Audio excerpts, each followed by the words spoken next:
साँच्चीकै प्रचण्डजीलाई यो मुद्दा मामिला मधेसको एजेन्डा बडो प्यारो भएको भए पुस 5 गतेसम्म जति सचिवालय बैठक बस्यो, जति केन्द्रीय कार्य समितिको बैठक बस्यो, त्यसमा कुनै दिन तपाईहरु साथीहरु मिडियाको साथीहरुले सुन्नु भएको छ प्रचण्डजीले चाहिँ सम्बोधन होस् मधेसको मुद्दा, उपेन्द्रजीको मुद्दा सम्बोधन हुनुपर्छ जसरी ओलीजी परिवर्तन हुनुभयो उहाँ पनि त परिवर्तन हुन सक्नुहुन्थ्यो होला। उहाँ त उल्टैपट्टि परिवर्तन हुनुभयो त, मैले तपाईलाई भन्दैछु नि। तर अहिले जुन खालको कारबाहीको श्रृङ्खला छ, जुन खालको एकपक्षीय रूपमा अगाडि बढ्ने, उहाँहरू मुद्दामा जाने, यहाँहरू सरकारमा जाने, केही दिनमा त सम्भवतः सरकारमा जाने निर्णय पनि भइसक्ला, त्यो अवस्थामा पनि यहाँ अझ जसपा एक हुन सक्छ भन्ने विश्वास हुनुहुन्छ? र आज त्यो गैर मधेसीहरू पार्टी अफिसमा बसेर तपाईँको मधेसको विरुद्धमा निर्णय लिन खोज्नुहुन्छ, जनजातिको विरुद्धमा निर्णय लिन खोज्नुहुन्छ, थारूको विरुद्धमा निर्णय लिन खोज्नुहुन्छ भन्दाखेरि चाहिँ यो जुन मलाई यो जुन टेक्निकल विषय मैले यहाँ उठाएँ त्यसले पनि अलि समस्या भएको जस्तो चाहिँ मलाई लाग्छ। तपाईँलाई म भनौँ 2064 सालको 8 बुन्दे सहमति जुन भएको छ मधेसी मोर्चासँग, जुन गिरिजाप्रसाद तत्कालीन राष्ट्र प्रमुख गिरिजाप्रसादको उसमा सरकार पक्षबाट गिरिजाप्रसाद, यताबाट चाहिँ मधेसी मोर्चाको तर्फबाट जुन सहमति भएको थियो, त्यो लैनचौरमा भारतको मध्यस्थतामा भएको हो त्यो सहमति, र त्यो सहमति पश्चात मात्रै संविधान सभाको निर्वाचन भएको हो नि त नेपालमा। किन तपाईँलाई थाहा होला, सम्झना होला कि एकपटक हामीले मिति सार्यौँ नि त, किन मधेसले मानेन भनेर। माथि जुन किसिमको चाहिँ उहाँले चाहिँ यो काम गर्नुभयो, त्यसले महन्त ठाकुरलाई त मलाई लाग्दैन कि केही फरक पर्ला। तर उपेन्द्रजीको चाहिँ राजनीतिक जीवनमा यसले मलाई लाग्छ नकारात्मकै असर गर्छ। त्यसैले म फेरि पनि भन्छु उपेन्द्रजी आन्दोलनको नायक हो, मधेस आन्दोलनको, हामी सँगै सङ्घर्षमा थियौँ, आन्दोलनमा थियौँ। म फेरि पनि भन्छु मेरो आदरणीय नेता उपेन्द्रजीमा यो बोध हुन्छ, उहाँलाई थाहा छ महन्तको महत्ता मधेसको सवालमा होस् अथवा देशको सवालमा होस्, लोकतान्त्रिक प्रक्रियाको सवालमा होस्, र उहाँ चाहिँ नि एउटा क्यारिस्मेटिक निर्णय लिनुहुन्छ भन्ने म अपेक्षा राख्छु। 3 महिना समय त घर दैलो कार्यक्रममा गएर बिताउनु भयो नि त आदरणीय बाबुरामजी उपेन्द्रजी। बाबुरामजी त प्रधानमन्त्रीकै बेहुलाकै उम्मेदवार हुनुहुन्थ्यो, नभने पनि पार्टीमा आफू त त्यसैको लागि घर दैलो गरिराख्नु भएको थियो। यहाँ यतिसम्म भयो कि राति 1 बजे केपी ओलीलाई मलाई बनाइदिनुहोस् भन्नुभयो, दिउँसो चाहिँ भस्मासुर भनेर गाली गर्नुभयो, राति चाहिँ 1 बजे मलाई हेल्प गर्नुहोस्, मलाई प्रधानमन्त्री बनाइदिनुहोस् भनेर याचना गर्न जानुभयो भने पनि बाहिर आयो। र यति बेला एउटा प्रसङ्ग यहाँलाई बिचमा जोड्न मन लाग्यो, यो खासै त्यति प्रिय शब्द त नहोला, तर यहाँलाई कस्तो खालको आरोप पनि लगायो भने केही समय अगाडि भारतीय मिडियाले केपी ओलीको सरकार जोगाउने लाइनमा हामी भारत छ भन्ने खालको एउटा सन्देश दिएको थियो र यहाँहरूको समर्थनलाई जोडेर पनि टिक्का टिप्पणी भइरहेको छ। यो टिक्का टिप्पणीप्रति चाहिँ यहाँहरूको धारणा के छ, भनाइ के छ? नेपाली काङ्ग्रेसको सभापति शेरबहादुर देउवाजी बारम्बार हाम्रो अध्यक्षजीसँगको उहाँको संवादमा, औपचारिक अनौपचारिक संवादमा उहाँ प्रष्टसँग के भन्नुहुन्थ्यो भने म यो अविश्वासको प्रस्ताव पनि ल्याउन्न र म चाहिँ यो पक्षमा पनि छुइनँ र निर्वाचनमा जानुपर्छ भनेर उहाँले भनिराख्नुहुन्थ्यो औपचारिक अनौपचारिक संवादहरूमा। तर जुन ढङ्गले अब केही नेताहरू, मिडियाको साथीहरू, बुद्धिजीवीहरूले यो कुरो भन्नुभएको हो कि चाहिँ महन्तजी एउटा चाहिँ सबैको साझा व्यक्तित्व बन्न सक्नुहुन्छ र चाहिँ निर्वाचन गराउने सरकारमा चाहिँ उहाँलाई चाहिँ लिएर जान सकिन्छ भनेर चाहिँ आएको।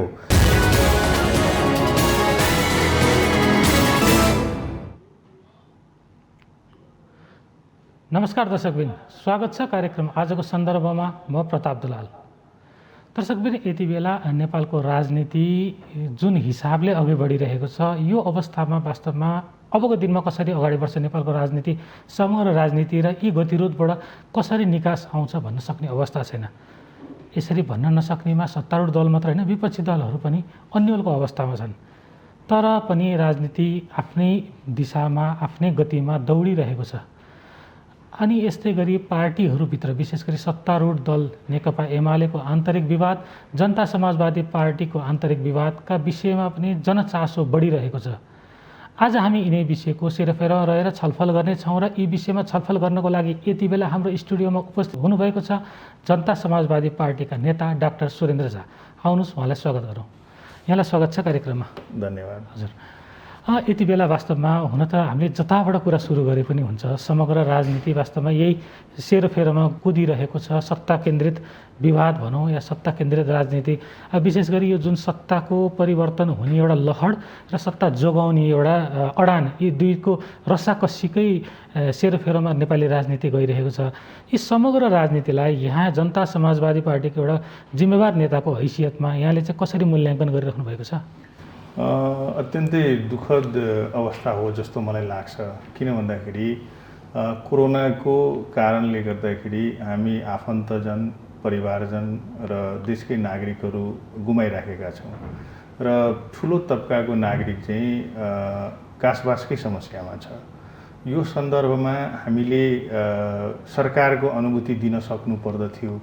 सरकार भनेको त जो नागरिक आफूले आफ्नो चाहिँ दिनानुदिनको समस्या आफैले स्वयं समाधान गर्न नसक्ने अवस्था हुन्छ तिनको लागि चाहिँ सरकारको खाँचो पर्ने।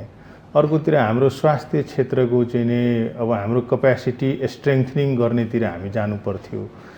सहज ढङ्गले चाहिँ स्वास्थ्य सेवा चाहिँ हामी नागरिकमा पुर्याउन सक्नु पर्दथ्यो।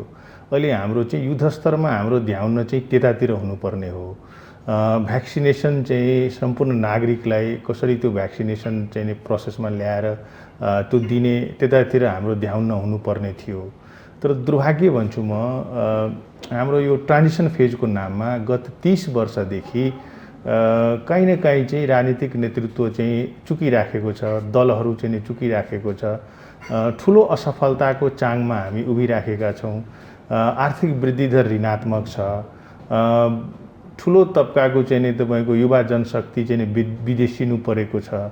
सँगसँगै अब त कस्तो भयो भने विदेशमा पनि कोरोनाले गर्दाखेरि अवसरहरू चाहिँ सङ्कुचित हुँदै आएको छ, खुम्चिँदै आएको छ। त्यो सङ्कुचनले गर्दाखेरि त्यो जनशक्ति पनि देशभित्रै आउनुपर्ने, आउन नसक्ने परिस्थिति, आइसकेपछि पनि के गर्ने भन्ने परिस्थिति, यो तमाम विषयहरू हेर्दाखेरि अहिले त मलाई के लाग्छ भने सम्पूर्ण राजनीतिक दलहरू चाहिँ प्रतिनिधि सभाभित्र रहेका अथवा त्योभन्दा बाहिर रहेका हामी बिचमा चाहिँ एउटा सहकार्यको वातावरण बनाएर जनताको लागि चाहिँ हामी चिन्तित हुनुपर्दथ्यो। यो सत्ताको कुराहरूलाई चाहिँ एकछिनलाई भए पनि त्यो साइडमा राख्नुपर्ने परिस्थिति थियो।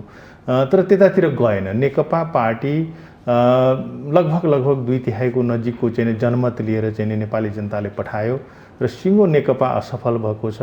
नेतृत्वको टकरावले गर्दाखेरि आफ्नै पार्टीको आन्तरिक चाहिँ त्यो व्यक्तित्वको टकराव, नेतृत्वको टकराव, लोभ लालचको टकराव, पदको आसक्तिले गर्दाखेरि एउटा राजनीतिक समस्या चाहिँ देखिएको छ। त्यसको बाछिटा चाहिँ तपाईँको सबै दलहरूमा पर्ने नै भयो। त्यसबाट जनता समाजवादी पार्टी पनि अछुतो चाहिँ छैन। अर्को कुरा फेरि के छ भने प्रतिनिधि सभामा हामी चौथो राजनीतिक दल छौँ। हाम्रो गणितीय सङ्ख्या चाहिँ एकदम सानो छ। हामी निर्णायक ठाउँमा छैनौँ र हाम्रो चाहिँ फेरि आफ्नै प्रकारको चुनौतीहरू छ। किन भन्दाखेरि आन्दोलनबाट बनेको पार्टी हो हाम्रो र खास गरिकन मधेस आन्दोलन, थरवट आन्दोलन को जगमा बनेको पार्टी भएको हुनाले पनि हामीले चाहिँ कोसिस गर्दैछौँ यो राष्ट्रिय पार्टी बनाउने। तर हाम्रो सबै संरचनाहरू चाहिँ एकदमै बलियो भइ नसकेको अवस्था, हिमाल पहाडमा हामी कमजोरै छौँ, यो चाहिँ हामीले स्वीकार गर्नुपर्छ। त्यसैले चाहेर नचाहेर जनता समाजवादी पार्टी पनि यो प्रोसेसमा चाहिँ जानै पर्ने स्थिति छ। एकातिर सरकार प्रमुखले अथवा नेपाल सरकारले चाहिँ कोभिडलाई कसरी जुध्ने भनेर चाहिँ कोड अफ कन्डक्ट्सहरू बनाउने, सर्कुलरहरू जारी गर्ने र फेरि तिनै कुरालाई चाहिँ त्यही नेपाल सरकारको प्रमुख अथवा चाहिँ शीर्षस्थ पदाधिकारीहरू, मन्त्रीहरू, अरू प्रतिपक्ष दलका नेताहरू सबैलाई चाहिँ धजी उडाउँदै हिँड्नु भएको छ। त्यसैले यो के देखिन्छ भने अलिकति संवेदना को चाहिँ अभाव पनि देखिन्छ र अलिकति चाहिँ के देखिन्छ भन्दाखेरि दलको शीर्षस्थ नेतृत्वहरू चाहिँ विश्वसनीयता पनि गुमाइराख्नु भएको छ र ठुलो तबकाको नागरिकमा चाहिँ एउटा नैराश्यता देखिएको छ। यो चिन्ताजनक विषय हो भन्ने मलाई लाग्छ। ठिक छ, यहाँले यो समग्र यहाँको अहिलेको वस्तुस्थितिको बारेमा कुरा गर्नुभयो, जनपक्षीय रूपमा यहाँले सोच विचार राखेर आफ्नो विचार व्यक्त गर्नुभयो। तर एउटा के भनाइ छ भने राजनीति पनि आफ्नो गतिमा त अघि बढ्नु पर्यो। सत्ता परिवर्तन, सत्ता प्राप्ति, आखिर राजनीतिको मूल उद्देश्य त त्यही नै गरेर रह्यो। त्यो रसाकसी त थियो। तर यति बेला एउटा खालको आम जनमानसमा एउटा के प्रश्न आयो भने जनता समाजवादी पार्टी विगतमा यही सरकारको कारण एक भएको थियो। तत्कालीन राष्ट्रिय जनता पार्टी र सङ्घीय समाजवादी पार्टी उहाँहरू मिलेर एउटा चाहिँ यस्तो अवस्थामा पार्टी एकीकरण भयो कि सरकारले एउटा अध्यादेश ल्याएको थियो। त्यही अध्यादेशको विरोध स्वरूप नै भनौँ, किनभने यहाँहरू हुन त एकीकरणको प्रक्रियामा त हुनुहुन्थ्यो। तर आज आएर यही सरकारको विषयमा आएर, सत्ता परिवर्तनको विषयमा होस्, सत्ता जोगाउने विषय होस्, त्यसैमा आएर जनता समाजवादी फेरि दुई चिरा जस्तो देखिएको छ, दुईवटा भागमा बाँडिएको छ। यसलाई चाहिँ यहाँले कसरी बताउनुहुन्छ? यहाँको राजनीति, यहाँले अघि पनि बताउनु भयो, यहाँहरूको राजनीतिक सीमित क्षेत्रमा सीमित छ, कतिपय ठाउँमा कमजोर छ, राष्ट्रिय पार्टी बनाउने यहाँहरूको योजना थियो, तर यो खालको गतिविधिले त्यो यहाँले सोचेको, यहाँले बनाउँछु भनेको राष्ट्रिय स्तरको पार्टी बन्न सक्छ होला त यो जनता समाजवादी पार्टी? अब यहाँले भन्नुभयो जस्तै यो जुन पुस 5 गते पश्चातको जुन एउटा कोर्स अगाडि बढ्यो, त्यसले चाहिँ जनता समाजवादी पार्टी जुन निर्माणकै प्रक्रियामा थियो अथवा छ भनौँ, समायोजनकै प्रक्रियामा थियौँ हामी, त्यसलाई चाहिँ नराम्रोसँग गिजोलेको छ। किन भन्दाखेरि पुस 5 गतेदेखि लिएर फागुन 11 गतेसम्म हाम्रो पार्टीमा चाहिँ दुई प्रकारको बुझाइ रह्यो। बाबुराम भट्टराईजी, उपेन्द्रजी लगायतका नेतृत्वको चाहिँ के बुझाइ भयो भने यो अलोकतान्त्रिक कदम हो, यो प्रतिगामी कदम हो र यसको हामीले विरोध गर्दैछौँ र केपी ओली फालिदिएपछि सबै समस्याको समाधान हुन्छ भन्ने उहाँहरूको बुझाइ थियो। र हामी पुस 5 गतेदेखि नै तपाईँको महन्त ठाकुर, राजेन्द्र महतो अथवा पूर्व राजपाको अधिकांश चाहिँ नेताहरूको बुझाइ के थियो भने यो तेस्रो आन्दोलनको निरन्तरता हो। जुन संविधान त्रुटिपूर्ण छ भनेर हामीले भन्दै गरेको थियौँ त्यो आज साबित भएको छ र this is right time to push our agenda भनेर चाहिँ त्यो चाहिँ पूर्व राजपाको अधिकांश र चाहिँ समाजवादी, पूर्व समाजवादी पार्टीको पनि केही साथीहरू यसलाई चाहिँ तेस्रो मधेस आन्दोलनको निरन्तरताको रूपमा लियौँ हामीले, र हामीले हाम्रो एजेन्डालाई स्थापित गर्नुपर्छ भनेर लियौँ। र हामीले के सोच्यौँ भने अहिलेको अवस्थामा हामी निर्णायक छैनौँ, त्यसैले हामीले के गर्ने भन्दाखेरि त त्यो पक्षसँग हाम्रो संवाद हुनुपर्छ जसले हाम्रो एजेन्डालाई स्वीकार गरोस् र कार्यपालिकाले गर्नुपर्ने कामहरू चाहिँ गरिदियोस् भनेर चाहिँ हामीले त्यसलाई त्यसरी बुझ्यौँ। र प्रतिनिधि सभा चाहिँ जब पुनर्स्थापित भइसक्यो कोर्टबाट, अनि हामीले के भन्यो भने अब प्रतिगमन सच्यो, यो बुझाइ चाहिँ तपाईँको पूर्व राजपा महन्त ठाकुर लगायतको साथीहरूको नेतृत्वमा बसेको अधिकांश कार्यकर्ता नेताहरूको त्यो भावना भयो। अर्कोतिर चाहिँ अलिकति व्यक्तिगत रिस, राग, कुण्ठा र पुरानो चाहिँ तपाईँको अलिकति चाहिँ असहमति, विमतिको कारणले गर्दाखेरि व्यक्तिगत रूपमा चाहिँ उपेन्द्रजी र बाबुरामजीको सम्बन्ध चाहिँ बडा तिक्तापूर्ण रहेको रहेछ त्यो प्रधानमन्त्री केपी शर्मा ओलीसँग। अनि उहाँहरू चाहिँ अलिकति बदलाको भावले अगाडि बढ्नुभयो कि भन्ने हामीलाई फिल भयो। महन्तजीले चाहिँ एजेन्डालाई अगुवाई गर्न खोज्नुभयो, उपेन्द्रजीले चाहिँ बदला लिनुपर्छ भन्ने भयो र त्यसको चाहिँ नेतृत्व बाबुरामजीले पनि त्यही लेभलमा गएर गर्नुभयो। त्यसले गर्दाखेरि यहाँले भन्नुभएको जस्तो अलिक समस्या चाहिँ छ हामी कहाँ। तर मलाई के लाग्छ भने जसरी दल फुटाउ विधेयक अध्यादेश ल्याउनु भएको थियो प्रधानमन्त्रीजीले, संवैधानिक परिषदको पनि चाहिँ त्यो अध्यादेश थियो, त्यो चाहिँ हामीले विरोध गर्नै पर्थ्यो, त्यो प्रधानमन्त्रीजीको गलत कदम थियो। र जसपा एक हुनुपर्छ भन्ने चाहना त्यो पार्टीभित्र रहेको मलाई लाग्छ 99% चाहिँ नेता कार्यकर्ताको चाहना के छ भने यो पार्टी एक रहनुपर्छ र जुन एजेन्डाको अगुवाई हामीले गरिराखेका छौँ त्यसमा हामी अगाडि बढ्नुपर्छ। र सायद त्यसै कारणले होला संसदीय दलमा तपाईँको चाहिँ दुईजना हाम्रो, एकजना सांसद निलम्बन हुनुहुन्छ, अर्को एकजना चाहिँ जेलमा हुनुहुन्छ, बाँकी चाहिँ 20-21 जना चाहिँ एक ठाउँमा देखिनु भएको छ। जनताबाट निर्वाचित भएर आएको चाहिँ अधिकांश चाहिँ एक ठाउँमा देखिनु भएको छ। अर्कोतिर तपाईँको चाहिँ कार्यकारिणी समितिमा पनि त्यो मत राख्ने कि केपी ओलीसँग हाम्रो चाहिँ जुझारी खेल्नुपर्ने कुनै जरुरी छैन, नेपाल सरकारले हाम्रो एजेन्डाहरू चाहिँ सम्बोधन गर्न अगाडि बढेको छ, काम गरेको छ भने किन काम नगराउने भन्ने किसिमले चाहिँ हामीले लियौँ। त्यसैले तपाईँले भने जस्तै अलिकति असहज परिस्थिति चाहिँ छ, तर म फेरि भन्दैछु कि यो फुट्नेतिर चाहिँ जानु हुँदैन। यसले चाहिँ ठुलो क्षति गराउँछ। तपाईँको के सन्दर्भमा क्षति गराउँछ भने शीर्षस्थ नेतृत्वहरूमाथि चाहिँ प्रश्न उठ्छ, उहाँहरूको क्षमतामाथि प्रश्न उठ्छ। जब हाम्रो लक्ष्य एउटै छ, एजेन्डा सम्बोधन भइराखेको छ, विगतमा केपी ओलीले गरेन, ठिकै छ नि त, आज त गर्यो नि त। विगतमा मधेसलाई गाली गर्नुभयो, संसदमा बसेर मैले गाली गरेको छुइनँ भने उहाँले एक्सप्लानेसन दिइराख्नु भएको छ। विगतमा संविधान संशोधनको लागि कुरै नसुन्ने हाम्रो आदरणीय अध्यक्ष उपेन्द्रजीलाई गेट लस्ट फ्रम हियर भनेर भनेको सञ्चार माध्यमबाट हामीले सुन्यौँ। आज त्यही कार्यदल उहाँले बनाइसक्नुभयो, गठन भइसक्यो। कार्यदलको बैठक अब भोलि बस्दैछ, तपाईँको प्रथम बैठक, पहिलो बैठक, त्यतातिर त्यो चरणमा काम भइसक्यो। एउटा बिचमा एउटा यहाँ प्रश्न यहाँलाई सोधिहाल्न मन लाग्यो।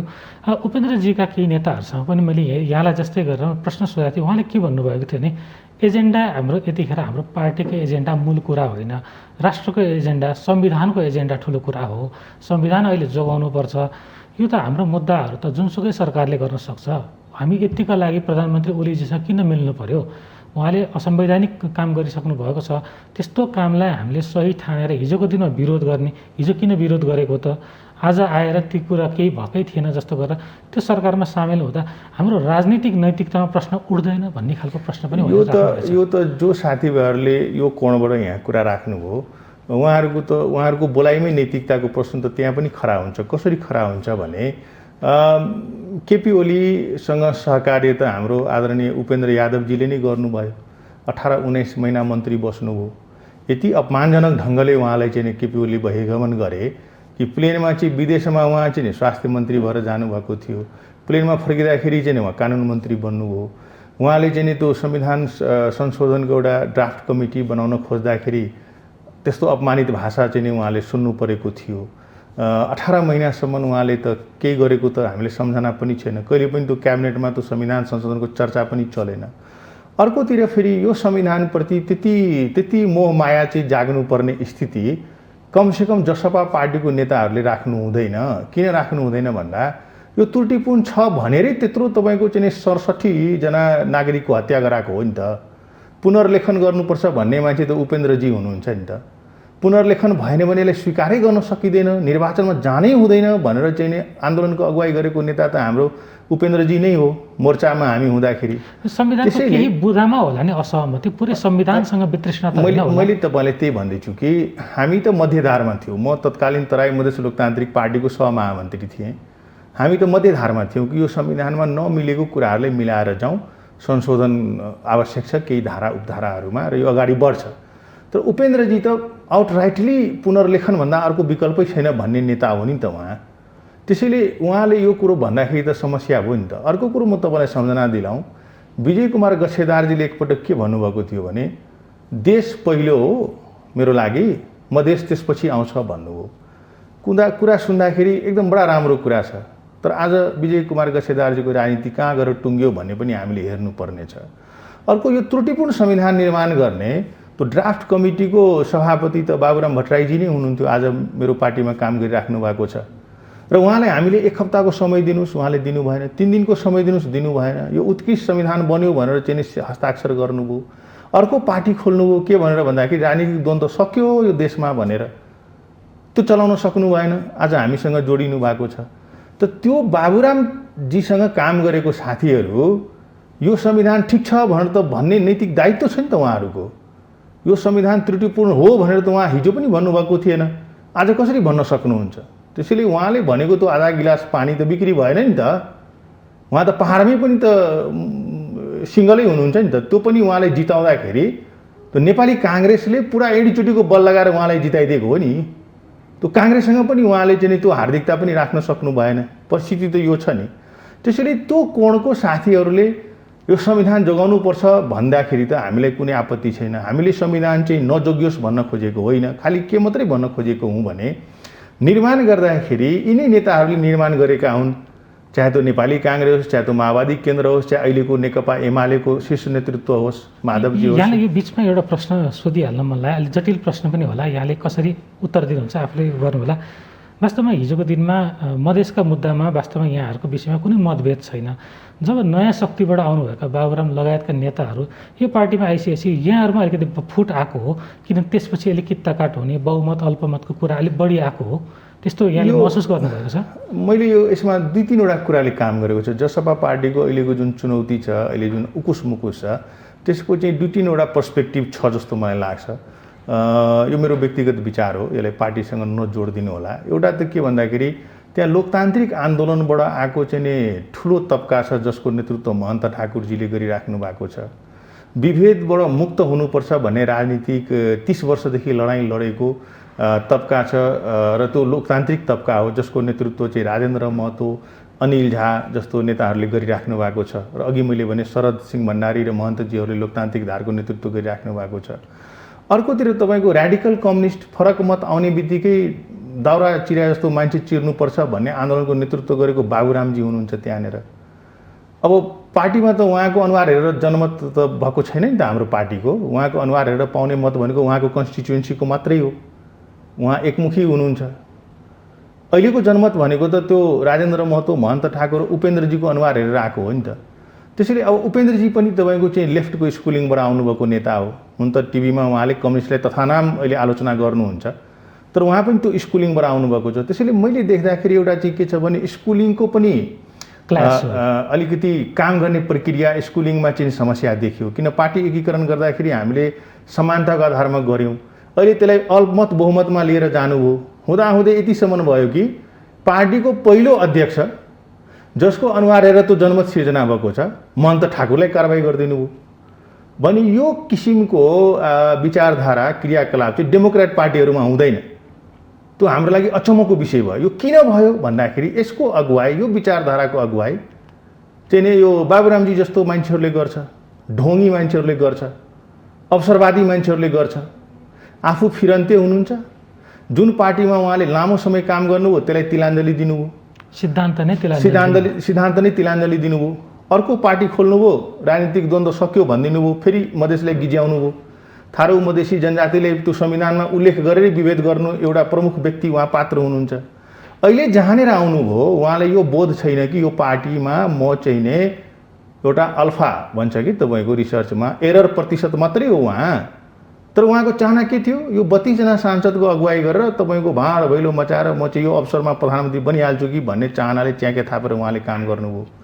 त्यसैले अलिकति उहाँको चाहिँ नि त्यो सोचले पार्टीमा अलिकति कम्युनिस्ट पाराको चाहिँ नि फेरि उहाँहरूको अलिकति दम्भ केमा बढ्यो भने सरिता गिरीले कारबाही गरिदिनु भयो।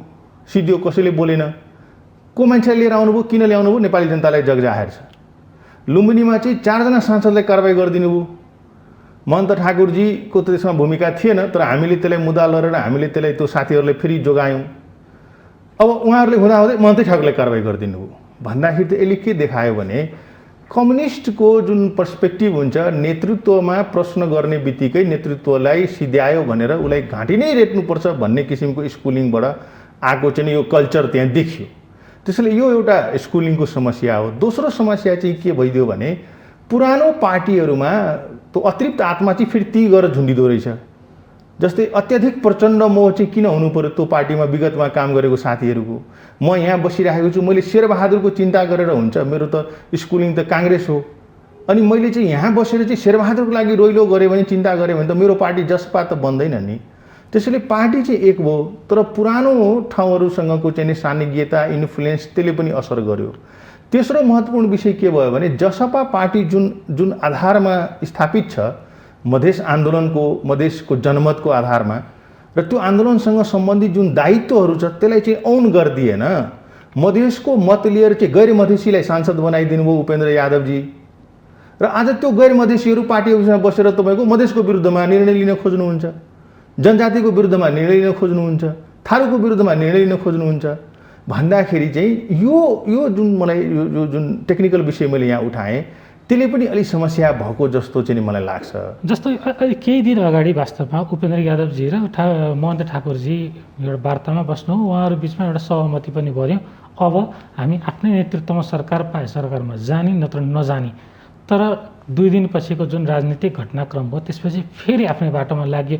त्यसपछि यहाँनिर अलिकति बोलीमा अडिग नरहेको कारणले पनि यहाँको पार्टी अलिकति विग्रहतिर गएको भन्दा के हुन्छ? सही हुन्छ? एउटा कुरा चाहिँ म के सहमत छु भने यो च्याखी दाउ थापेर बसेको छ कि त्यो भन्छ नि, त्यो जब चुन गई चिडिया खेत भन्छ कि, त्यो खेतमा भएको बाली नाली सबै चिडियाले खाइसकेपछि, चरोले खाइसकेपछि त्यसपछि चिन्ता गरेर के गर्ने? 3 महिना समय त घरदैलो कार्यक्रममा गएर बिताउनु भयो नि त आदरणीय बाबुरामजी, उपेन्द्रजी। बाबुरामजी त प्रधानमन्त्रीकै बेहुलाकै उम्मेदवार हुनुहुन्थ्यो, नभने पनि पार्टीमा आफू त त्यसैको लागि घरदैलो गरिराख्नु भएको थियो।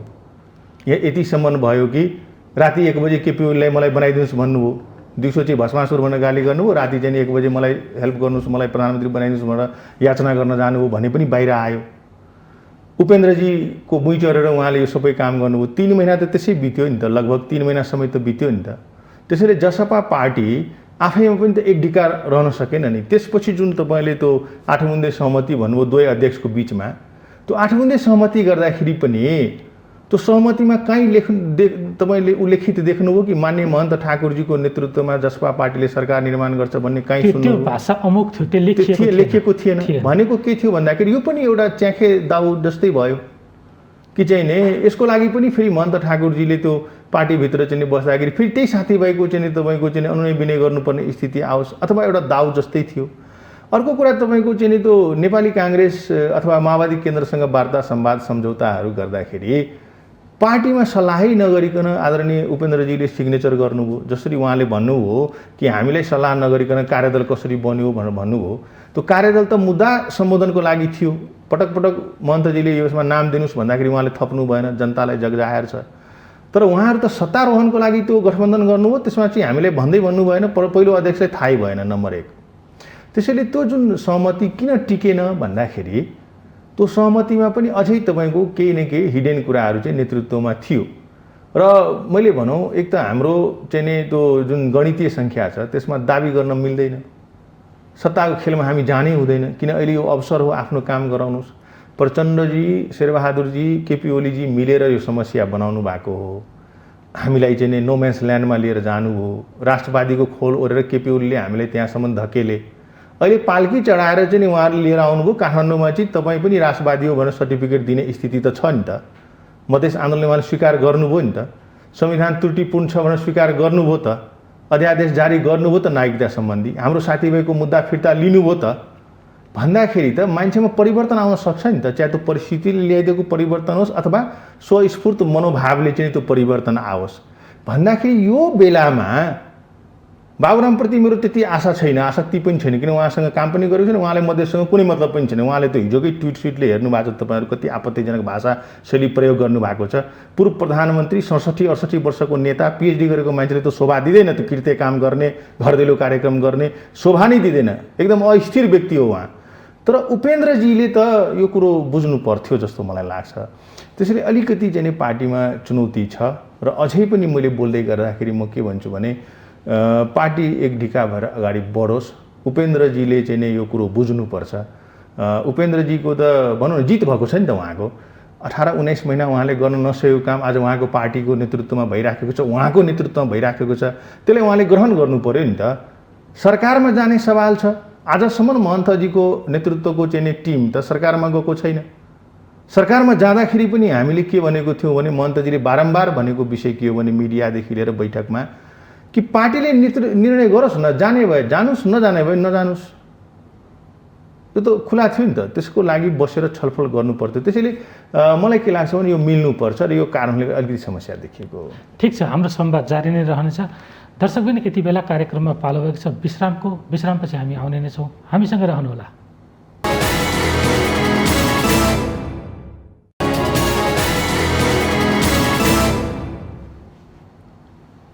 दर्शकबिन पुनः स्वागत छ कार्यक्रममा। यति बेला हामी जनता समाजवादी पार्टीको आन्तरिक राजनीति, समसामयिक नेपाली राजनीति र प्रतिनिधि सभा विघटन भएपछिको घटनाक्रमका विषयमा कुराकानी गरिरहेका छौँ। र यी विषयमा कुराकानी गर्नका लागि यति बेला हाम्रो स्टुडियोमा हुनुहुन्छ जनता समाजवादी पार्टीका नेता डाक्टर सुरेन्द्र झा। जस्तो वास्तवमा यहाँले पार्टीको अलिकति आन्तरिक गतिरोधका विषयहरूलाई पनि निकाल्नुभयो, तर एउटा पक्ष अझै पनि के छ भने कङ्ग्रेसका केही नेताहरूले अहिलेको अवस्थामा प्रधानमन्त्री ओलीको विकल्पको रूपमा, किनभने यो यहाँ यतिखेरको राजनीतिक घटनाक्रम त यहाँको पार्टीमा सीमित नभएर समग्र सबै दलहरू यतिखेर यो घटनाक्रममा मुसिएका छन्, सानादेखि ठुला दलसम्म। कङ्ग्रेसका केही नेताहरू जनता समाजवादी पार्टीको नेतृत्वमा सरकार बनाउन सकिन्छ, त्यता पनि त्यो विकल्प छ, महन्तजी एउटा यसको चाहिँ उत्कृष्ट क्यान्डिडेट हुन सक्नुहुन्छ भन्ने आवाज उठाइराख्दा यहाँहरू त्यो बहसमा सामेल नभइकन यही सरकारसँग माग पुरा गर्न लाग्नुभयो भन्ने खालको आरोप पनि लागिरहेको थियो नि। यो विषय चाहिँ के हो त वास्तवमा? मलाई त्यस्तो लाग्दैन। मलाई चाहिँ के लाग्छ भने म तपाईँलाई एउटा कुरा भनौँ कि नेपाली काङ्ग्रेसको सभापति शेरबहादुर देउवाजी बारम्बार हाम्रो अध्यक्षजीसँगको उहाँको संवादमा, औपचारिक अनौपचारिक संवादमा उहाँ प्रष्टसँग के भन्नुहुन्थ्यो भने म यो अविश्वासको प्रस्ताव पनि ल्याउन्न र म चाहिँ यो पक्षमा पनि छुइनँ र निर्वाचनमा जानुपर्छ भनेर उहाँले भनिराख्नुहुन्थ्यो औपचारिक अनौपचारिक संवादहरूमा। तर जुन ढङ्गले अब केही नेताहरू, मिडियाको साथीहरू, बुद्धिजीवीहरूले यो कुरो भन्नुभएको हो कि चाहिँ महन्तजी एउटा चाहिँ सबैको साझा व्यक्तित्व बन्न सक्नुहुन्छ र चाहिँ निर्वाचन गराउने सरकारमा चाहिँ उहाँलाई चाहिँ लिएर जान सकिन्छ भनेर चाहिँ आएको, त्यसप्रति हामी आभार व्यक्त गर्छौँ। जसपा पार्टी त्यसलाई चाहिँ धेरै ठुलो उपलब्धिको रूपमा लिन्छ र सम्पूर्ण तह तब्काको साथीहरूलाई, मित्रहरूलाई, शुभेच्छुकहरूलाई हामीले हार्दिक धन्यवाद, आभार व्यक्त गर्न चाहन्छौँ यही मिडियाबाट। तर वास्तविक कुरा के हो भने प्रधानमन्त्री त गणितीय सङ्ख्याले हुने हो नि त। महन्त ठाकुरजीसँग त्यो गणित त छैन, जसपा पार्टीसँग आज वर्तमानमा त्यो गणित त छैन। आफ्नै पार्टीको त तपाईँको देखिहाल्नुभयो नि त, एकातिर 22 छ अर्कोतिर 12 छ भन्दाखेरि त आफ्नै पार्टी पनि हामीले एक डिक्का बनाउन सकेनौँ। यो त वास्तविकता हो नि त। अर्को कुरा, नेपाली काङ्ग्रेसको अब पार्टी कमिटीले आफ्नै नेतृत्वमा सरकार गठन गर्ने भनेर निर्णय लियो। त्यस निर्णयमा हामीले सरिक पनि गराएन, सामेल पनि गराएन, जुन गठबन्धनको कल्चरको विपरीत छ। प्रचण्डजी फेरि यस्तो चलायमान व्यक्ति हुनुहुन्छ कि उहाँ त जो भेट्यो उसैलाई प्रधानमन्त्री बनाउन तयार, जो भेट्यो उसैलाई। कहिले शेरबहादुरलाई भन्नुभएको छ, कहिले बाबुरामलाई भन्नुभएको छ, कहिले उपेन्द्रलाई भन्नुभएको छ। उहाँको त कुरा अस्थिर कुरा हो, त्यसले पनि पार्टीले निर्णय गरेको छैन भन्दा यस्तो अवस्थामा तपाईँ हाम्रो भनौँ न यो जसपाको चाहिँ नै त्यो 32 जना सांसद भएको पार्टीले चाहिँ प्रधानमन्त्री मलाई दिनुपर्छ। 2/3 लगभगको पार्टी त सरकार त चलाउन नदिनेहरूले त्यो परिस्थितिजन्य प्रधानमन्त्री कुर्सीमा बस्यो भने एकछिन बस्न दिन्छ? तपाईँलाई लाग्छ यो नेपालमा यति सहज ढङ्गले? यहाँ राजनीति कम तपाईँको चाहिँ नि यो के भन्ने, यो त राजनीति भन्न पनि चाहिँ नि लाज लाग्ने परिस्थिति छ। तिनले चाहिँ नि यो सबै गर्ला त? त्यो निर्णय त कुनै पार्टी कमिटीबाट भएन। पछिल्लो भेटमा शेरबहादुरजीसँग महन्तजीको भेट हुँदाखेरि पनि शेरबहादुरजीले मलाई सघाउनुहोस् भने हो नि त महन्तजीलाई। तपाईँलाई म सघाउँछु भनेर त भनेको होइन नि। अनि महन्तजीले भन्नुभयो म सत्ताको राजनीति तपाईँहरूसँग जाने बेलामै यहीँ छोडेर गएको छु, त तपाईँहरूलाई नै शुभकामना छ। मलाई मेरो समस्या छ कि मेरो आह्वानमा यत्रो ठुलो मधेस आन्दोलन भयो, मेरो एजेन्डा छ, त्यसमा तपाईँ पनि सहयोग गर्नुहोस् र त्यो एजेन्डालाई चाहिँ मैले सम्बोधन गर्नुपर्ने छ। प्रधानमन्त्रीले त्यो काम गरिराख्नु भएको छ भने उहाँले त्यो काम गरिराख्दाखेरि कुन नैतिक बलले चाहिँ नि मैले चाहिँ नि त्यो उहाँको अगेन्स्टमा हुने, उहाँको चाहिँ विपक्षमा बन्ने गठबन्धनको लागि चाहिँ म कसरी जान सक्छु? जहाँसम्म त्यो प्रतिगामीको कुरा छ, अग्रगामीको कुरा छ, त मधेस थरवटको जनजातिको नजरबाट हेर्नुभयो, दलितको नजरबाट हेर्नुभयो भने त हाम्रो लागि त सबै प्रतिगमनकारी हो। शेरबहादुरजी पनि राजाले बुझाउनु भएकै थियो, तपाईँको प्रचण्डजीले 16 बुन्दे सहमति गरेर यो गर्नुभएकै थियो, हाम्रै बाबुरामजी ड्राफ्ट कमिटीको अध्यक्ष हुनुहुन्थ्यो, यस्तो विभेदपूर्ण संविधान निर्माण गर्नुभएकै हो, केपी ओलीजी त झन् त्यसको चाहिँ प्रमुख व्यक्तित्व हुनुहुन्थ्यो। भन्दाखेरि हाम्रो लागि चाहिँ अग्रगमन प्रतिगमनमा हामी अल्झिनु हुँदैन भन्ने बुझाइ चाहिँ हाम्रो रह्यो। तपाईँहरूले यो समस्याहरू सिर्जना गर्नुभएको छ, यसलाई समाधान गरिदिनुहोस्। अर्को कुरा म तपाईँलाई भनौँ, महन्त ठाकुरजी जस्तो नेता आज पनि उहाँले साबित गर्नुभएको छ कि प्रधानमन्त्री पद मेरो लागि महत्त्वपूर्ण होइन। उहाँ कसैलाई राति 1 बजे भेटेर मलाई बनाइदेऊ भनेर जानुभएको छैन। पब्लिकली उहाँले भन्नुभयो, रेनाउन्स गर्नुभयो कि परिस्थितिजन्य प्रधानमन्त्री म बन्न चाहन्न, म कसैको पोल्टामा चाहिँ समाहित हुने व्यक्ति होइन, म मधेसको लागि आएको छु र त्यसमा मेरो केही दायित्वहरू छ, त्यो मैले सम्बोधन गराउनुपर्छ, तपाईँहरू गरिदिनुहोस् भनेर प्रचण्डजीलाई पनि आग्रह गर्नुभयो, शेरबहादुरजीलाई पनि आग्रह गर्नुभयो। प्रधानमन्त्रीसँग त कामै भइरहेछ हाम्रो। त्यसैले यो बाहिर एउटा भ्रम के सिर्जना गरिदियो भने प्रधानमन्त्री दिँदै पनि महन्तजीले लिइदिनु भएन, उहाँले देशलाई चाहिँ निकास दिनु भएन, केपी ओलीले उहाँले टिकाइराख्नु भएको छ भन्ने एउटा ठुलो तब्का छ। तपाईँको चाहिँ मिडिया पनि त विभक्त छ नि त, स्वतन्त्र मिडिया त बहुतै कमै हुनुहुन्छ तपाईँहरू।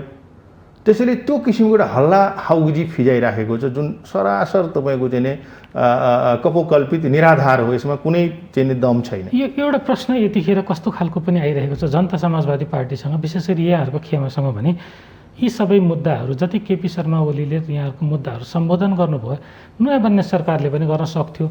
यो संसद जिउँदो रहेको भए यो अध्यादेश पारित पनि हुन्थ्यो, अध्यादेश मार्फत ल्याउनै पर्दैन थियो। जुन एउटा चाहिँ ऐन त त्यसै पनि विचाराधीन थियो, त्यसलाई पारित गर्न सकिन्थ्यो। त्यति सहज बाटो हुँदाहुँदै यहाँहरू अध्यादेश जस्तो अनसर्टेन बाटोमा जानुभयो। अब यो सरकारले केही मुद्दा त फिर्ता लिएको छ, खासै धेरै त यहाँहरूको अमुक नै छ नि जति पनि माग पुरा गर्ने विषय थियो, मुद्दा केहीको फिर्ता ल्याएको छ। यहाँको सांसद अझै पनि जेलमा हुनुहुन्छ, महाधिवक्ताले भनिसक्नु भएको छ यो उहाँको मुद्दा फिर्ता लिन सकिन्न भने यति सामान्य विषयहरू त शेरबहादुरजी प्रधानमन्त्री भएको भए पनि या महन्तजी भएको भए पनि यी त सम्बोधन हुने मुद्दै थियो। यतिमै चाहिँ यहाँहरू कसरी मान्नुभयो भन्ने पनि एउटा प्रश्न त छ नि। एउटा कुरा त महन्तजीको प्रधानमन्त्रीको कुरा मैले प्रश्न पारेँ जनतासँग, यहाँ जुन विषय उठाइराख्नु भएको छ यो त त्यसै पनि यो कुरो भन्न मिल्दैन। किन मिल्दैन भने प्रचण्डजीले हामीले प्रधानमन्त्री बनाएकै हो नि। पुस 5 गतेसम्म त अर्को पटक प्रचण्डजीको पार्टी जहाँ उहाँ दोस्रो अध्यक्ष हुनुहुन्थ्यो त्यसमा उहाँको प्यारो पात्र उपेन्द्र यादव त प्रधानमन्त्री नै हुनुहुन्थ्यो त। भने साँच्चीकै प्रचण्डजीलाई यो मुद्दा मामला मधेसको एजेन्डा बडो प्यारो भएको भए पुस 5 गतेसम्म जति सचिवालय बैठक बस्यो, जति केन्द्रीय कार्य समितिको बैठक बस्यो, त्यसमा कुनै दिन तपाईँहरू साथीहरू मिडियाको साथीहरूले सुन्नुभएको छ प्रचण्डजीले चाहिँ सम्बोधन होस् मधेसको मुद्दा, उपेन्द्रजीको मुद्दा सम्बोधन हुनुपर्छ जसरी ओलीजी परिवर्तन हुनुभयो उहाँ पनि त परिवर्तन हुन सक्नुहुन्थ्यो होला। उहाँ त उल्टैपट्टि परिवर्तन हुनुभयो त। मैले तपाईँलाई भन्दैछु नि, प्रचण्डजीलाई त हामीले त्यो खुला मञ्चमा गएर सहमति गरेर सम्झौता गरेर प्रधानमन्त्री बनाएको होइन, बनाएकै हो नि त। उहाँले गरिदिनु भएन नि त। एउटा त्यो त्यो त्यो तपाईँको चाहिँ नि त्यो निर्देशिका समेत उहाँले चाहिँ नि बनाउनु भएन। त्यसैले अरूले भन्न मिल्ला, प्रचण्डजीले यो कुरो भन्न सुहाउँदैन, शेरबहादुरजीले यो कुरो भन्न सुहाउँदैन, किन उहाँलाई त हामीले प्रधानमन्त्री नै बनाएको। अर्को कुरो, शेरबहादुरजीको पार्टीको एकदम मेरो आदरणीय, मेरो चाहिँ निष्ठाको चाहिँ राजनीतिको मैले प्रतिमूर्ति प्रदीप गिरिजीले फायरसाइडमा अस्ति बोल्नुभयो उहाँ कि चाहिँ रेशम चौधरीको सन्दर्भमा शेरबहादुरजी अलिक कन्जर्भेटिभ हुनसक्छ भनेर भन्नुभयो। हुन त उहाँले त्यहाँ प्रश्न पार्नुभयो कि मैले शेरबहादुरसँग यो विषयमा कुरो गरेको छैन, तर यो होला भनेर भन्नुभयो। हामीसँग कुरा गर्दाखेरि पनि शेरबहादुरजी यत्रो 77 जिल्लाको 4 पटक प्रधानमन्त्री भइसकेको एउटा त्यत्रो पुरानो पार्टीको सभापतिको नाताले एउटा थारूको छोरालाई उहाँले चाहिँ नि जुन खुला हृदयले हेर्न सक्नुपर्थ्यो त्यो विषयलाई, उहाँ त त्यसमा त बडा कन्जर्भेटिभ हुनुहुन्छ। हाम्रो लागि त फेरि त्यो रेशम चौधरी भनेको त पहिचानवादी राजनीतिको लागि त 40 लाख थारूको चाहिँ त्यो आस्थाको बन्दी हो नि त, मेरो पार्टीको सांसद हो नि त, मान्य हो नि त, जनताबाट निर्वाचित व्यक्ति हो नि त। उहाँको चाहिँ नि काङ्ग्रेसको नजरमा चाहिँ तपाईँ खास गरिकन त्यो शेरबहादुरजीको नजिकको साथीहरूको कुरा सुन्दाखेरि अफ्ताबजीमा र रेशमजीमा उहाँहरूलाई परिवर्तन उहाँले केही देख्नुहुन्न। गच्छेदारजीको मुद्दा र रेशमजीको मुद्दा उहाँहरूले एउटै ढङ्गले हेर्नुहुन्छ। भन्दाखेरि मैले तपाईँलाई के भने योभन्दा अघिल्लो कार्यकालमा शेरबहादुरजीले पनि गरिदिनु भएन, हाम्रो पीडा छ, हामीले उहाँलाई पनि सहयोग गरेकै हो। प्रचण्डजीले पनि गर्नु भएन, अझ उहाँ त यत्रो ठुलो चाहिँ नि परिवर्तनकारी एजेन्डाको चाहिँ महानायक हो नि त यो पछिल्लो देशमा चाहिँ नि नेपालको राजनीतिक परिवर्तनमा हेर्नुहुन्छ भने त उहाँबाट त बडा आशा थियो नि त। तर उहाँले त त्यो चिज छोड्नुभयो, मुद्दा विसर्जन गर्दै गर्दै जाँदाखेरि उहाँ केपी ओली शरणमा जानुभयो। आज उहाँलाई अप्ठ्यारो चाहिँ त्यहाँनिर भइराखेको छ। त्यसैले भोलि बन्ला र गर्ला भन्दा गर्ने मान्छे त्यहाँ छ त, गरिराखेको छ त भन्दाखेरि हट सिटमा बसेको गरिराखेको छु, अगाडि आएको घाँस नखाएर होइन भन्छ नि तपाईँको त्यो हातमा भएको एउटा चरो चाहिँ नि झाडीमा भएको 2टा भन्दा त बडा राम्रो छ नि त। त्यसैले यो त एकदम सहज कुरा हो नि, हामीले बुझ्नुपर्ने। त्यसैले उहाँहरूले यो कुरो भन्न चाहिँ नि मिल्दैन। र मैले भने यो यो यो यो महन्तजी अथवा एउटा मधेसीको छोरो, एउटा थारूको छोरो प्रधानमन्त्री बनोस् र चाहिँ बनाउँछु हामी भन्ने सन्देश दिन सक्ने एउटा अवसर चाहिँ नेपाली काङ्ग्रेससँग थियो। जसरी चाहिँ उहाँहरूले भन्न सक्नुहुन्छ कि चाहिँ बाई डिफल्टै भएको होला डाक्टर रामवरण यादवजी, तर त्यो लिगेसी एउटा इतिहास त काङ्ग्रेसको नाउँमा छ। आज उहाँहरूले त्यो बनाउन सक्ने ठाउँमा हुनुहुन्थ्यो, अवसर थियो, तर उहाँहरूले गर्नु भएन। ठिक छ, यति भयो अहिलेसम्मका राजनीतिका कुरा। अब यहाँहरू कसरी अगाडि बढ्नुहुन्छ? पार्टीमा त विवाद छ, पार्टीसँग विवाद समाधानको प्रयास पनि रहला, तर सरकारमा जाने तयारी गर्दै हुनुहुन्छ भन्ने पनि चर्चा आएको छ नि, यसमा चाहिँ कतिको सत्यता छ? सरकार हाम्रो प्राथमिकता होइन, तर कुरो के छ भन्दाखेरि जुन ढङ्गले प्रधानमन्त्रीजी जुन सकारात्मक मनोविज्ञानले अगाडि बढ्नु भएको छ हाम्रो एजेन्डाको सवालमा, त्यसको लागि चाहिँ उहाँलाई धन्यवाद पनि दिन्छु हामी। र हामी बडा नजिक छौँ उहाँसँग। र मलाई के लाग्छ भने कहिलेकाहीँ कस्तो हुन्छ भने नि तपाईँको दुई विपरीत ध्रुवमा जब आकर्षण हुन्छ नि त्यसले परिणाम ल्याउँछ। त्यसैले मधेसमा उहाँलाई हामीले निषेधै गरेको र आज पनि तपाईँलाई मैले भनौँ कि अनुहार हेरेर सम्बन्ध बन्ने बिग्रिने भन्ने हुँदैन राजनीतिमा। परिस्थितिले सम्बन्ध निर्माण गर्छ, परिस्थितिले सम्बन्धलाई परिष्कृत गर्छ।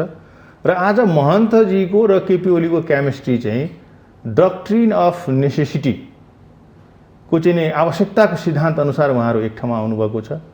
र मलाई के लाग्छ भने हामी अगाडि बढ्छौँ। जहाँसम्म सरकारमा जाने सवाल छ, म फेरि पनि यहाँलाई भन्न चाहन्छु कि जनता समाजवादी पार्टीको संसदीय दल जहाँनिर चाहिँ हाम्रो नेता राजेन्द्र महतोजी हुनुहुन्छ, अर्कोतिर दोस्रो अध्यक्षजी लगायतको केही साथीहरूलाई यो प्रक्रिया मिलेन भन्ने लागेको छ। त्यो प्रक्रिया मिलेन भन्ने मिलाउने र पुरा समग्र पार्टी संसदीय दल एक ठाउँमा बसेर चाहिँ नि जाने भए जाने, सरकारमा जानु हुँदैन, बाहिरै बसेर एजेन्डाको अगुवाई गर्ने हो भने पनि त्यसमा हाम्रो विमति छैन। त्यो त सम्भव नहोला नि। उपेन्द्र यादवजीहरू त मुद्दाको प्रक्रियामा गइसक्नुभयो।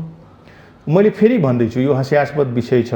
उपेन्द्रजीको जुन राजनीतिक लिगेसी जीवनशैली अथवा लिगेसी छ, उपेन्द्रजीले यो काम गरेर अथवा उहाँको अध्यक्षतामा बसेको बैठकले जुन काम गरेको छ, यसले सबैभन्दा क्षति कसैले पुर्याउँछ भने उपेन्द्रजीको व्यक्तित्वलाई क्षति पुर्याउँछ, मधेसलाई क्षति पुर्याउँछ। र उपेन्द्रजीले के बिर्सनु हुँदैन भने उहाँलाई मधेसको नायक भन्छौँ हामी तपाईँसँग मैले बोल्दै गर्दाखेरि। तर जब मधेसको समस्याको समाधानको बेला आउँछ, पटक पटक के देखिएको छ भने उहाँमा अस्थिरता भइहाल्ने र उहाँले चाहिँ एजेन्डालाई ओझेलमा पार्ने काम गरिराख्नु भएको छ। कसको इसारामा गर्नुहुन्छ, किन गर्नुहुन्छ, त्यो मेरो आदरणीय नेता हो, उहाँले चाहिँ नि त्यो एनालिसिस गरेर जनताले भन्नु होला। तर यसपटक जुन ढङ्गको चाहिँ उहाँले अगाडि बढ्नु भएको छ र मधेसकै एकदमै सर्वमान्य नेता, देशकै सर्वमान्य नेता माथि जुन किसिमको चाहिँ उहाँले चाहिँ यो यो यो काम गर्नुभयो, त्यसले महन्त ठाकुरलाई त मलाई लाग्दैन कि केही फरक पर्ला। तर उपेन्द्रजीको चाहिँ राजनीतिक जीवनमा यसले मलाई लाग्छ नकारात्मकै असर गर्छ। त्यसैले म फेरि पनि भन्छु, उपेन्द्रजी आन्दोलनको नायक हो, मधेस आन्दोलनको। हामी सँगै सङ्घर्षमा थियौँ, आन्दोलनमा थियौँ। म फेरि पनि भन्छु, मेरो आदरणीय नेता उपेन्द्रजीमा यो बोध हुन्छ, उहाँलाई थाहा छ महन्तको महत्ता मधेसको सवालमा होस् अथवा देशको सवालमा होस्, लोकतान्त्रिक प्रक्रियाको सवालमा होस्, र उहाँ चाहिँ एउटा क्यारिस्मेटिक निर्णय लिनुहुन्छ भन्ने म अपेक्षा राख्छु। र वास्तवमा अस्ति मैले अहिलेको प्रसङ्ग फेरि एकचोटि दोहोऱ्याउन चाहेँ। त्यो जुन यहाँहरूको 8 बुँदे सहमति भएको थियो, त्यो सहमतिपछि राजेन्द्र महतोजीको कारण पनि त्यो सहमति भाँडिएको भन्ने एक किसिमको आरोप पनि लागिरहेका थिए। यसमा चाहिँ कतिको सत्यता छ? यो चाहिँ अब यस्तो हुन्छ नि, अब तपाईँको मैले अघि भने कि पुस 7 गते यता हाम्रो पार्टीको कार्यकारिणी समितिको बैठक बसेकै छैन। अस्ति 8 र 9 गते बस्यो, उपेन्द्रजीको सानिध्यता अध्यक्षतामा बस्यो, गोप्य ठाउँमा भनेर बस्यो। 7 गते नै महन्त ठाकुरजीले विज्ञप्ति जारी गरेर बढ्दो कोभिडको प्रभाव र चाहिँ यो बन्दाबन्दीको कारणले गर्दाखेरि अहिले बैठक नबसौँ, केही साथीहरू चाहिँ जिल्लामै हुनुहुन्छ, आउन जान पनि असहज हुन्छ भनेर उहाँले चाहिँ विज्ञप्ति नै निकालिसकेको अवस्थामा जुन बैठक बसेको छ, तथाकथित बैठक बसेको छ, र त्यो बैठकले जुन प्रकारको निर्णयहरू लिइराखेको, जुन हास्यास्पद निर्णयहरू गरिराखेको छ, यसैले त तपाईँको चाहिँ एकपछि अर्को निर्णय ठोक्दै जानुभएको छ। लुम्बिनीमा चाहिँ एकजना मान्छेले सांसद बन्न कति गाह्रो छ भने जो सांसद हुन्छ उसलाई गएर सोध्नुहोस् न। 4-4 जना सांसदलाई बलि चढाइदिनु भयो उपेन्द्रजी लहरको बढमा भने त यो प्रकारको मान्छे पार्टीको अध्यक्ष कसरी रहन सक्छ, अथवा त्यस्तो अध्यक्षको नेतृत्वमा पार्टी कसरी चल्न सक्छ? त्यसैले म चाहिँ के भन्छु भने यो राजेन्द्रजीले भाँड्यो अथवा चाहिँ त्यसै कारणले भाँड्यो, अब के बिग्रिरहेछ र 20 जना 21 जना सांसदले उहाँलाई चाहिँ तपाईँ हाम्रो नेता हो भनेको छ भने त त्यो त जहाँ बैठक बसे पनि त 20-21 जनाले त भनिरहन्छ त, त्यसमा भाँड्नुपर्ने के छ र? प्रक्रिया मिलेन भन्ने जुन हाम्रो उपेन्द्रजीको भनाइ छ त्यसमा म सहमत छु। साँच्चीकै प्रक्रिया मिलेको छैन। त प्रक्रिया मिलाउने गरिकन काम गराउने अथवा अगाडि बढाउने जिम्मेवारी त उपेन्द्रजीको बढी छ नि त राजेन्द्रजी भन्दा, किन उपेन्द्रजी त पार्टीको अध्यक्ष हो नि त। त्यसैले त्यो वातावरण बनाउने काम पनि आदरणीय उपेन्द्रजीले गरिदिनु पर्थ्यो भन्ने मेरो चाहना। अर्को कुरा तपाईँको चाहिँ निषेधको राजनीति पार्टीभित्र होस् अथवा संसदभित्र होस्, यसले त नेपाली जनता त दुखी त छ नि त। त्यसैले हामी पदैको लागि मर्ने अथवा चाहिँ जस्तै भन्नुहोस् न, अब कस्तो हास्यास्पद निर्णय छ कि केपी ओलीको सरकारमा गयो भने स्वतः निलम्बन हुन्छ। यस्तो कहीँ निर्णय राजनीतिक पार्टीको हुन्छ? 18 महिना बसेको उपेन्द्र यादव प्रधानमन्त्री भएको झन्डा हलाएको व्यक्तिले यो निर्णय गर्दै गर्दाखेरि, उहाँको अध्यक्षतामा यो निर्णय हुँदै गर्दाखेरि त सर्वाङ्ग भइसक्नु भयो नि त उहाँ। त्यसो भए त सबैभन्दा पहिले निलम्बन त उपेन्द्रजीलाई गर्नु पर्यो हामीले। त्यसैले मलाई के लाग्छ भने यो हतारमा उहाँ चाहिँ कसैको गाइडेड भएर चाहिँ यो सबै काम उहाँबाट भइराखेको छ। मलाई लाग्छ उहाँले चाहिँ युटर्न लिनुहुन्छ, पार्टी जोगाउनुहुन्छ, मधेसको राजनीति जोगाउनुहुन्छ, पहिचानको राजनीति जोगाउनुहुन्छ र कसैको चाहिँ गोटी बन्नुहुन्न भन्ने म अझै आशावादी छु। त्यसरी हाम्रो पार्टीको समस्या हामी समाधान गर्छौँ भन्ने म विश्वस्त छु।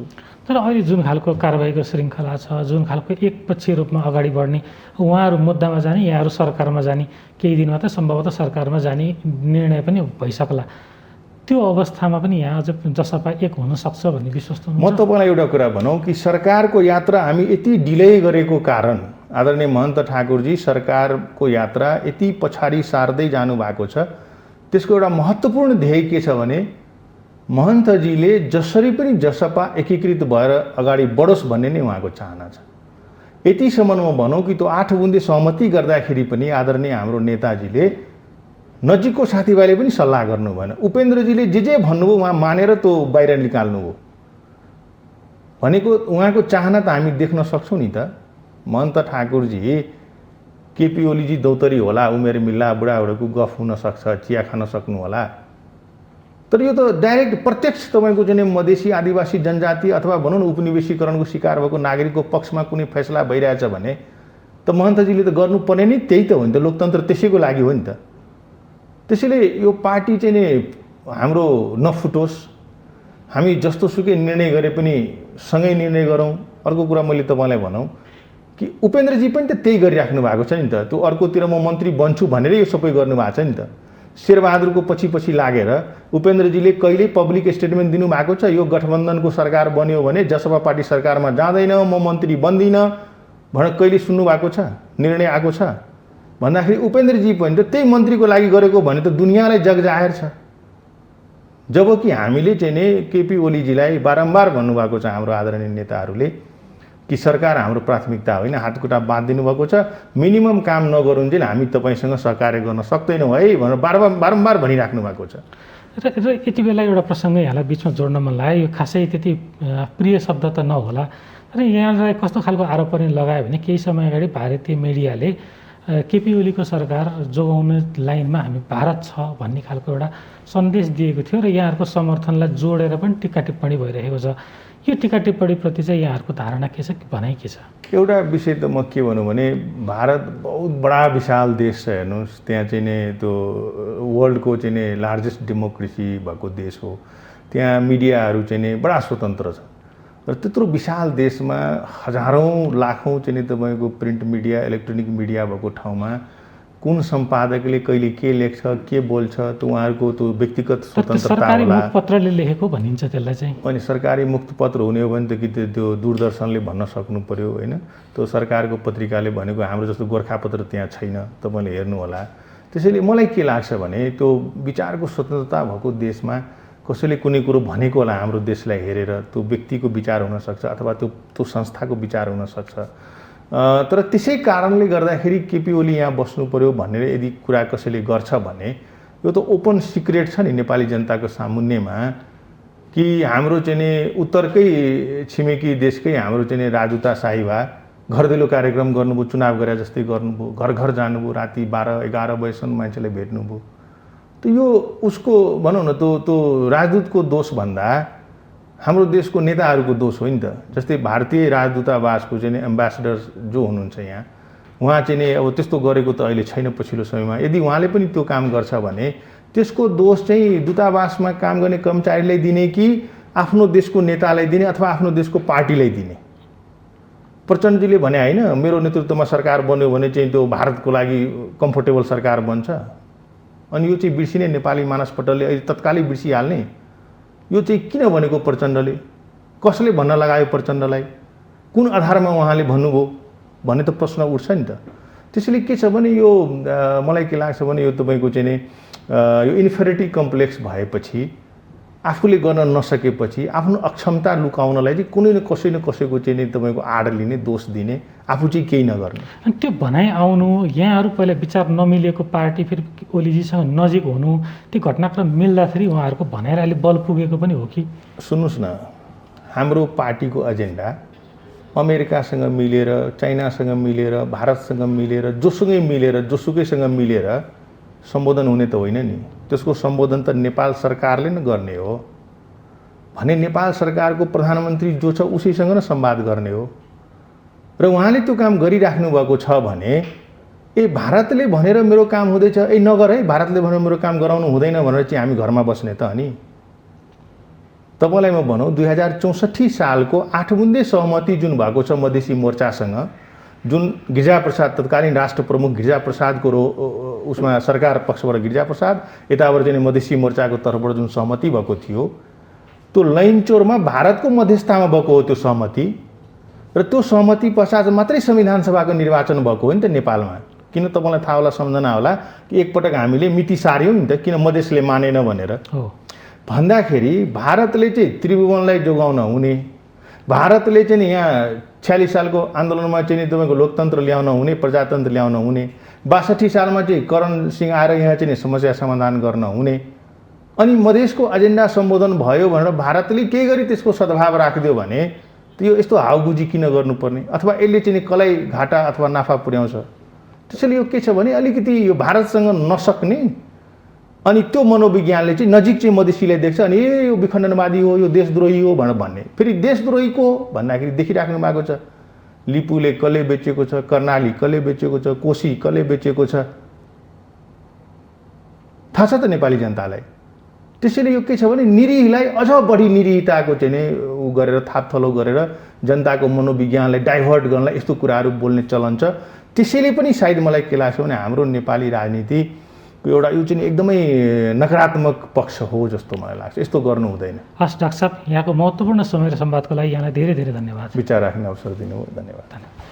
दर्शकवृन्द, आजको श्रृङ्खलामा हामीले समसामयिक राजनीतिक विषय, प्रतिनिधि सभा विघटनपछि विकसित भएका घटनाक्रम र जनता समाजवादी पार्टीको आन्तरिक राजनीति लगायतका विषयमा कुराकानी गऱ्यौँ। र यी विषयमा कुराकानी गर्नका लागि हाम्रो स्टुडियोमा हुनुहुन्थ्यो जनता समाजवादी पार्टीका नेता डाक्टर सुरेन्द्र झा। आजको श्रृङ्खलामा यति नै। सत्य, तथ्य र निष्पक्ष समाचारको लागि हेर्दै रहनुहोला माउन्टेन टेलिभिजन एचडी। नमस्कार।